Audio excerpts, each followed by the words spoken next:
Hi guys, welcome to Sanu's Kitchen and Lifestyle. Today special இன்னைக்கு வந்து Shivaratri. So மார்னிங்லேருந்தே கொஞ்சம் work வந்து அதிகமாக தான் இருந்துச்சு. பசங்களுக்கு எக்ஸாமு, ஸோ அதனால் எக்ஸாமுக்கு போயாச்சு. 2 பேருக்குமே ஸ்கூலு, அவருக்குமே ஆஃபீஸ் உண்டு. ஸோ மார்னிங் வந்து லஞ்ச் எல்லாம் செஞ்சு அவங்களுக்கு ஸ்கூலுக்கு பேக் பண்ணி அனுப்பிச்சாச்சு. ஈவினிங் தான் வந்து நான் ஸ்நாக்ஸாக செஞ்சு வச்சு அவர் ஆஃபீஸ்லேருந்து வந்த பிறகு நாங்கள் வந்து கொழுக்கட்டை, சுண்டல், வடை இதெல்லாம் செஞ்சு வச்சுருந்தேன். ஸோ ஈவினிங் தான் நாங்கள் பூஜை பண்ணி சாமியை வீட்டில் கும்பிட்டோம். பார்த்திங்கன்னா அதுக்கப்புறமா நாங்கள் ஃபஸ்ட்டு கால் பூஜை கோயிலுக்கு வந்து போயிருந்தோம். ஸோ 8 o'clock ஃபஸ்ட்டு கால் பூஜை, 4 கால் பூஜை நடக்கும். நைட்டு ஃபுல்லாக க்ரௌடாக இருக்கும். நைட் ஃபுல்லாக எல்லோரும் கண் விழிப்பாங்க. அங்கே பார்த்திங்கன்னா எல்லோரும் தூங்காமல் இருக்கிறதுக்காக பரதநாட்டியம், கிளாசிக்கல் டான்ஸு, நிறைய ப்ரோக்ராம்ஸு, பஜன்ஸு எல்லாமே வச்சுருந்தாங்க.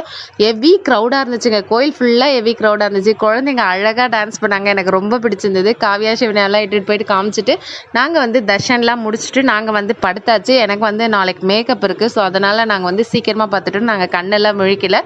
சாமி பிரதோஷ சாமியுமே தேரில்